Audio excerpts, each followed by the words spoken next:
Good. Well, the cat's out of the bag. I have officially left and gone to do my own thing. Sure you guys can see the apparel that Casey made for me. This is Flatlander. That's our new show. Casey and I were talking a lot about just our future and what it kind of looks like here the last 6 months or so. And we were down in Florida visiting my parents here recently, and Casey's dad, I call him the old man, but the big Brad Murray, he ended up calling. And he always gives me crap, calls me the Flatlander because I'm from Iowa. He's out in the Montana mountains. That's where Casey's originally from.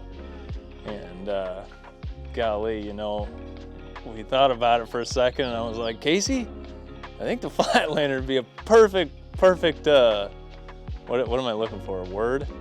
Name for the show? Yeah, so here it is, the Flatlander.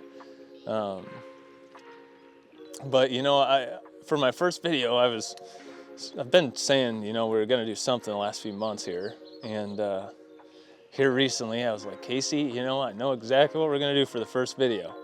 I get this question probably once or twice a day. I've got it like a copy and paste, this whole 3-page letter copy and pasted so I can send it to whoever asks me all the time, but it's essentially, Caleb, how do I do what you do? What classes should I take in college to do what you do?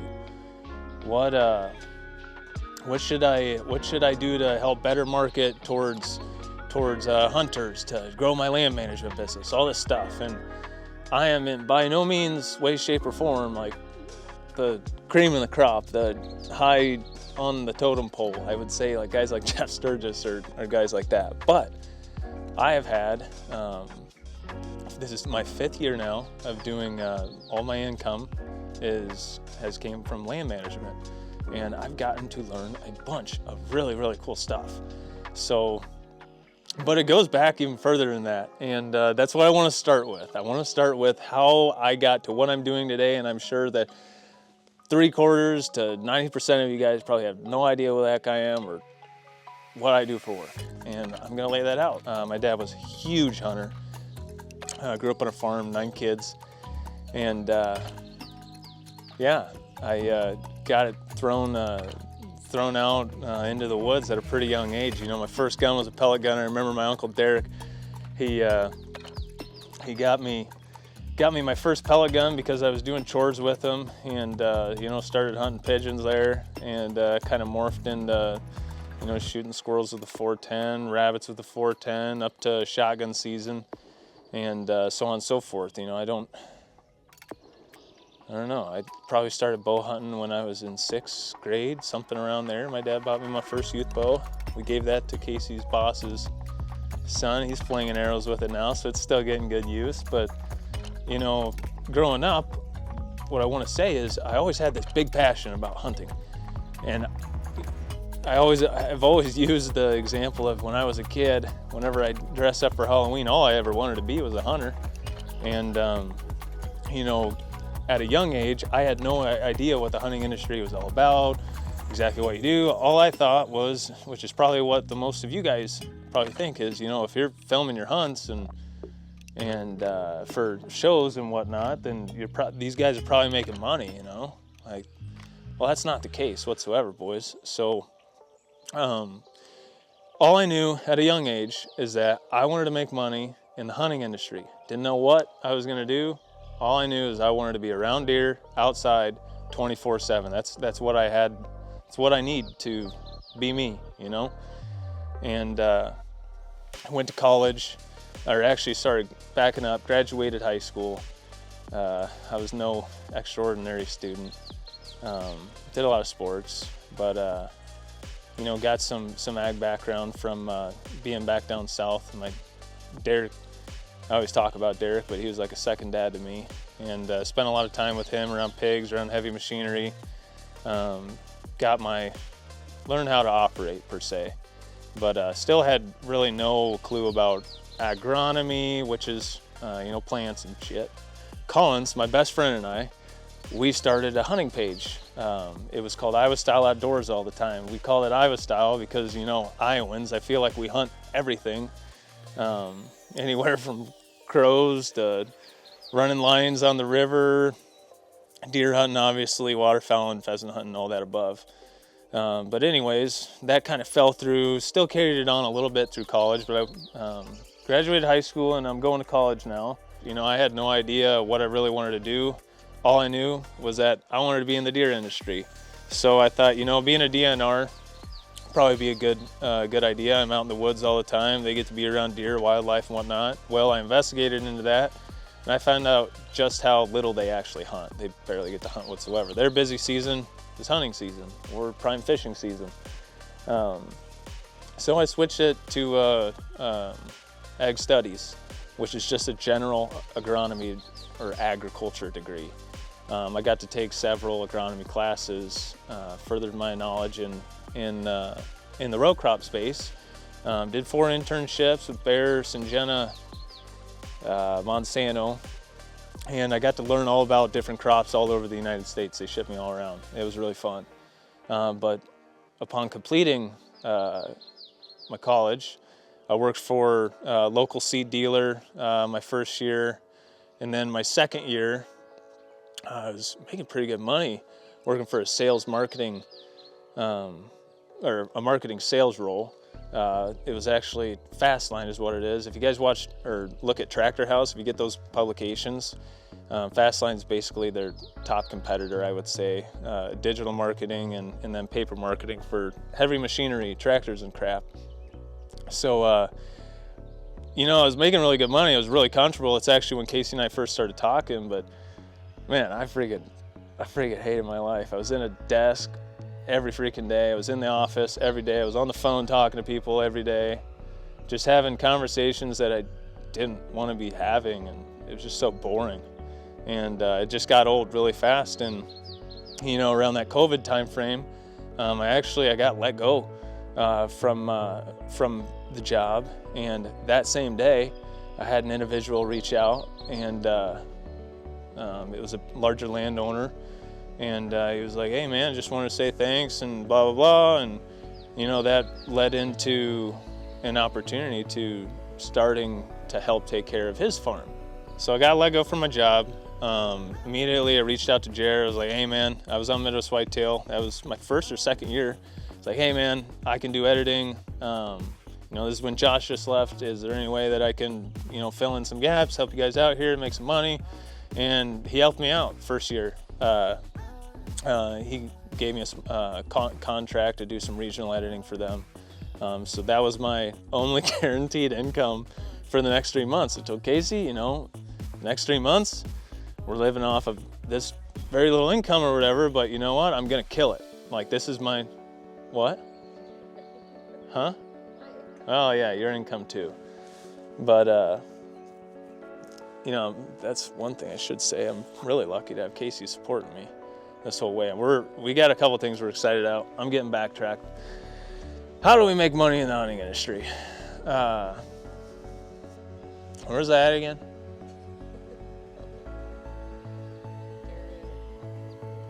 Yeah, Jared offered me a position, Midwest Whitetail, just for that year, just for editing, helping out. I did that, killed it. And during that time frame, I got hooked up with a couple large landowners at the time, and they needed some help with their farms, doing a few projects. Wasn't planning on starting the land management business, but just kind of fell into my lap per se, because I kept in contact with all these hunting guys.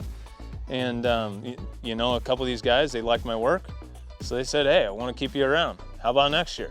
Here's some more money. I want to continue business with you. Well, second year comes around, and then those 2 or 3 people turned into 16 people. Another year came around, turned into 22 or 23 people. In the winter months, I do TSI, logging, government contracts to fulfill under those 2. Brush management. In the spring, I'm burning. I'm doing food plots, camera work. And then in the summer, pretty much maintaining people's farms. I throw out trail cameras for people, get paid for that. I do a little bit of consulting, spraying, But once fall comes around, all I do from September 1st all the way till January 10th, all I get to do is deer hunt. I make enough income to support my how I want to live my life, and to not have to have a job or any major jobs during that hunting time of the year. So, over the years, I've mentioned earlier, I found a lot of ways to make money out in the woods, not just for like a full-time business, a couple side hustles too. So I want to start with the side hustles, probably just because anyone can relate to these. I know several guys that take a week or two off to go picking mushrooms, morel mushrooms. There's chicken in the woods too. I've sold those before. As you can make like 50 to 75 bucks a pound picking morel mushrooms. I know guys that pick 100 pounds a day. I know some guys that pick 200 pounds a day. Take 200 times 50, that's 10,000 bucks in one day. You kidding me? Like, come on now. Easy money. Get you a crew lined up. I ain't giving you my spots. Go Fickle. Shed antlers. I've sold, I know, it's like nails on a chalkboard probably hearing me say this, but I've sold several sheds. None of my big ones. Screw that. But like, you can sell cut up sheds for pretty cheap. I mean, it's hard for people to apparently go find them. But they're really good for dog choice. You can sell them on eBay, stuff like that. I mean, decent sheds, 50 bucks easily. On to different things. Let's talk about like the government contracts that I do. So I mentioned that I do a lot of TSI, like a lot of chainsaw work. And it's crazy how many land managers, realtors, or people that are contractors for this kind of stuff have no idea about these programs I'm about to highlight. It's kind of like free money. So CSP, Conservation Stewardship Program. EQIP, Environmental Quality Incentives Program.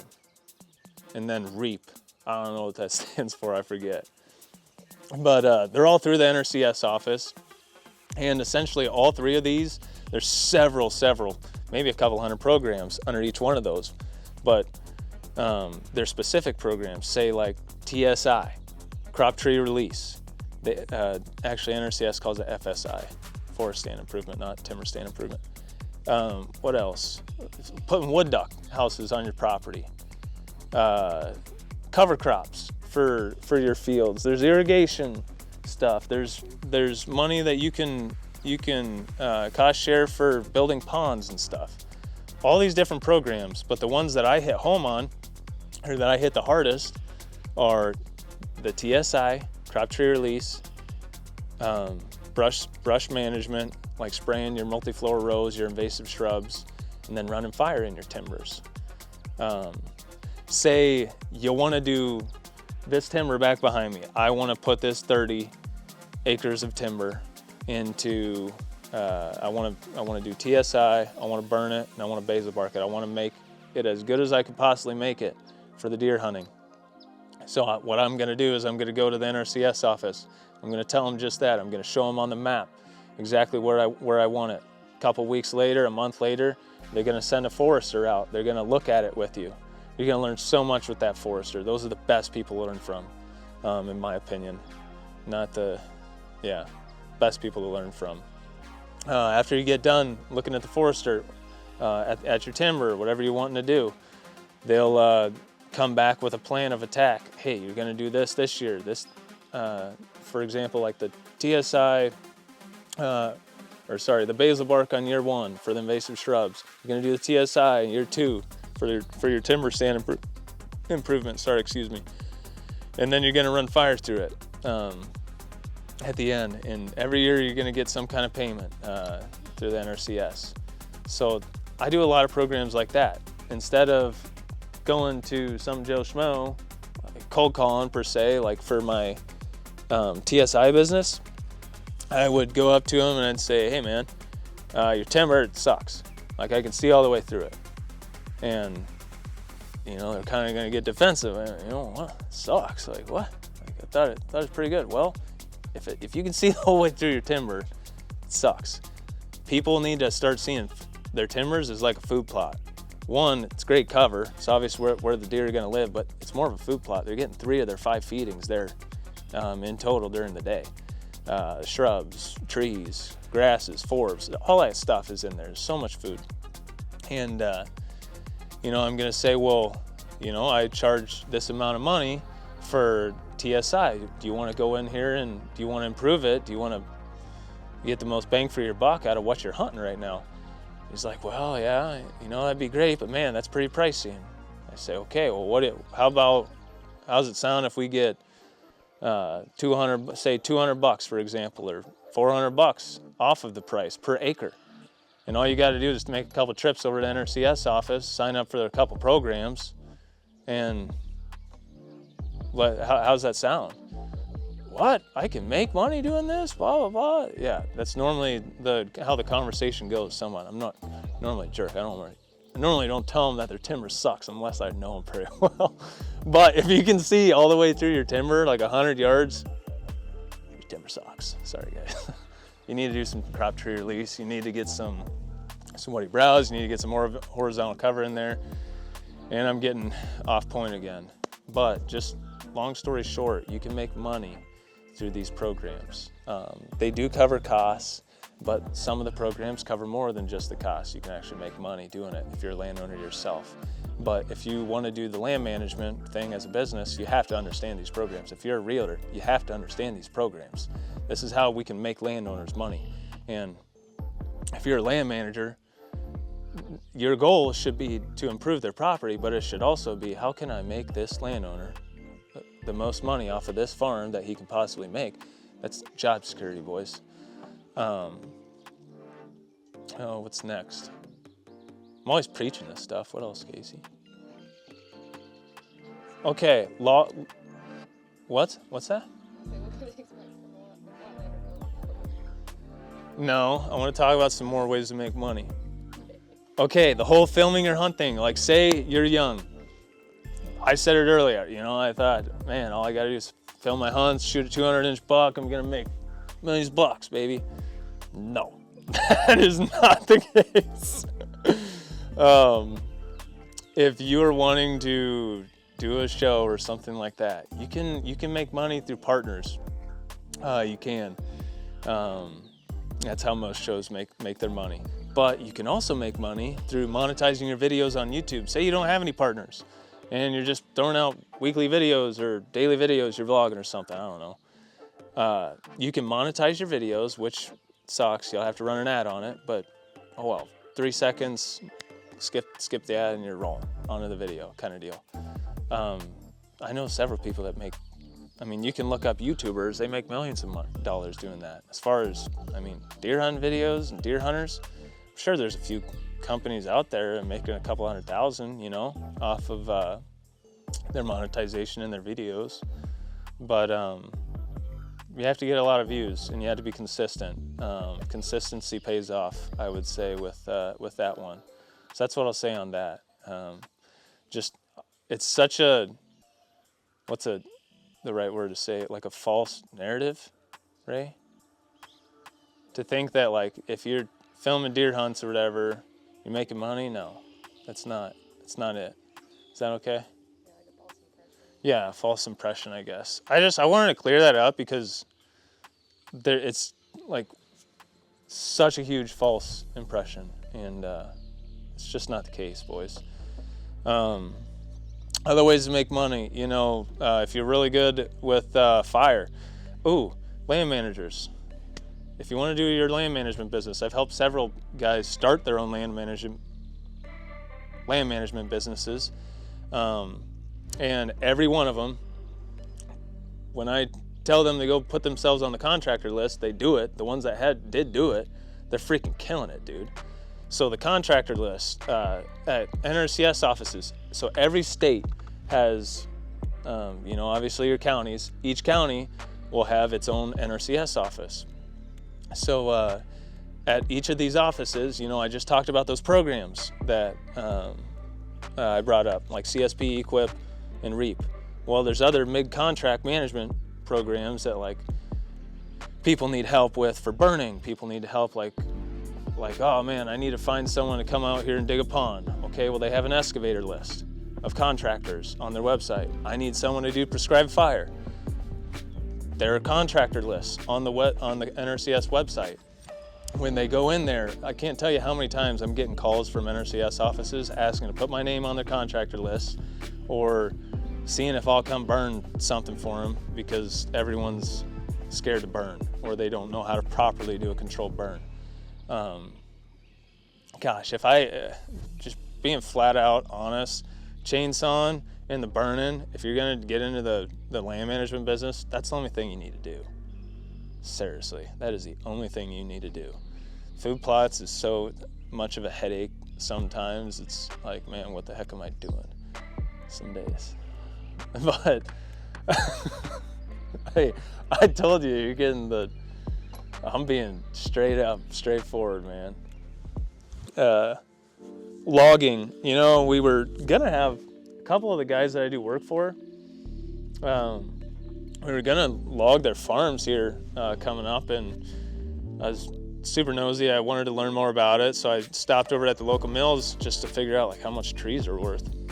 And it's like, holy crap, dude, it's a lot of money. Like, dude, some walnut trees, just a butt log, could be $5,000, $10,000, man. I mean, that's a really good tree, don't get me wrong, but I was, you know, for all these EQIP programs that I was doing, or CSP, doing all this TSI, I was, she's got ticks all over her. I was doing all this TSI, I was dropping all these trees. I'm like, I wonder how much like that 20-inch in diameter white oak over there that I just dropped is worth. Well, I brought it in there, chunked it up. It's like $150. Like, what? I got a bunch of $150 logs out here? Like, you kidding me, dude? Like, this is paying more than the program itself. Like, why didn't I just log? But, you know, that's another way you can make money, doing the land management stuff, or just having your own log of business, make a couple extra like, hey, you want to make $2,000? Let's go cut a couple white oaks or a couple red oaks today, or a couple, I don't know, any kind of tree, you know. If you want to do the land management thing, if you want to work outside, if you want to be a forester, stuff like that, like those foresters and the people at NRCS are wicked good. They're always in the field, or they're in a field a good bit, but they're very, very smart. Go to school for some kind of environmental science major. I did agronomy and ag studies. I learned a lot about the row crop side of things. That's why I'm pretty keen on that. But as far as like all the timber stuff and the burning stuff and native grasses, all that kind of stuff, that took me a while to learn, man. I had to spend a lot of time talking to the people at the NRCS, a lot of homework on my own computer, I learn a lot every time I'm with Jeremy Cochran, my forester over here, and other foresters. I work a lot with a few around the state, but the environmental science stuff, talk to your counselor, tell them exactly what you want to do, like down the road, and they'll be able to put you with someone in the environmental science part of that school. They'll get you on track. But Casey's giving me the go, I'm talking too much. Yeah, I know. I could ramble so long. I'm a talker. All right, what the Flatlander brand's gonna be? Basically me winging it every freaking day, showing you guys. I don't wing things, do I? I overthink things big time. But I want to continue the educational videos. I really enjoy sharing my passion with others. I think that is truly a big part of what hunting is all about. You know, teaching other people, sharing your passion, teaching the younger generation exactly the rights and wrongs as well is a big thing as well to me. But, you know, I'll start pumping out educational videos about every week during deer season. Taking September 1st all the way to January 10th off this year. We've got a lot of trips lined up, a lot of out-of-state trips. I'm pumped for it. Casey's going to be doing a lot of hunting with me as well this year. A lot. I'm not really interested in any partnerships for the most part for year one. I do land management. I'm in the field every single day, almost. It's like 6-7 days a week. So I have a pretty good grasp on what works and what doesn't work. So there's some partners or some companies that I definitely want to work with, but I don't want to be someone that's pushing a product that he doesn't believe in, because that just ain't me. And I'm a tight dude, so I'm not wasting money on junk. But at the same time, don't want to run any companies down into the mud or badmouth any companies. All I'm saying is I just know what works and what doesn't. And I want to be honest and open about it. So,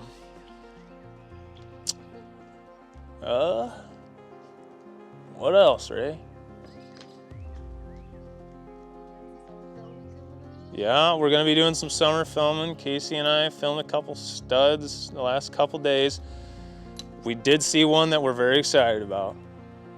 We saw a stud last night, but we're gonna keep everything. Like, I've had a really tough time. Like in the past, like hunting the public was terrible. I don't want anyone stepping on my toes anymore, or just knowing what I am hunting or what Casey's hunting. I've had some stuff happen with like the landlords where their privacy. I just want to keep everything private, man, until the deer is dead. So doesn't mean we're not going to be sharing some other things. But as far as that, yeah, man, going to North Dakota this year. That'll be an early hunt. Going out with Shay and Jake. Pretty excited about that one. Jacob Peros might tag along with me and film me on that one. Then obviously Iowa, Missouri, maybe might make it back up to Wisconsin. I actually didn't talk about that. That'd be fun to talk about really quick. I had a stud in Wisconsin on the public last year. But dude, like, we had squirrel hunters up there every single day. Like, oh my gosh. There's no way there's another squirrel left in that timber, because I kid you not, like, these dudes were squirrel hunting probably for like 5 weeks in a row every single day. And then Arizona, might do Arizona for muleys. There's still an over-the-counter tag for archery down there, so I think that'd be really cool. But yeah, it's gonna be a good year. I'm really excited. I appreciate you guys watching. I know this was kind of a hairball kind of video. There's a lot of stuff in it. It'll be a fun one to edit, I guess, to clean up. But if you guys have any questions, or if there really is a specific topic that you guys want me to cover or like hit on, I would love that if you guys would send me those messages, let me know what topics to cover.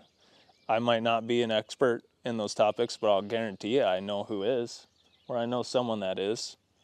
But yeah, appreciate you guys watching. Here, what? Oh. But no, I'm really excited about this. Casey and I are both equally as excited. I'm really pumped for another 2 months to show you guys what's really happening. But yeah, thanks for watching. Appreciate you guys. And is there like some phrase that we do for the Flatlander? You want Flatlander merch? Reach out to Casey. Yeah, Casey's very proud of her Vendetta Flatlander shirt. So yeah, if you guys want to cop a cool t-shirt, hit up Casey's Flatlander Vendetta graphic tee. As always, thank you guys. I appreciate you watching and supporting my first video. And there's going to be many more to come. So, peace.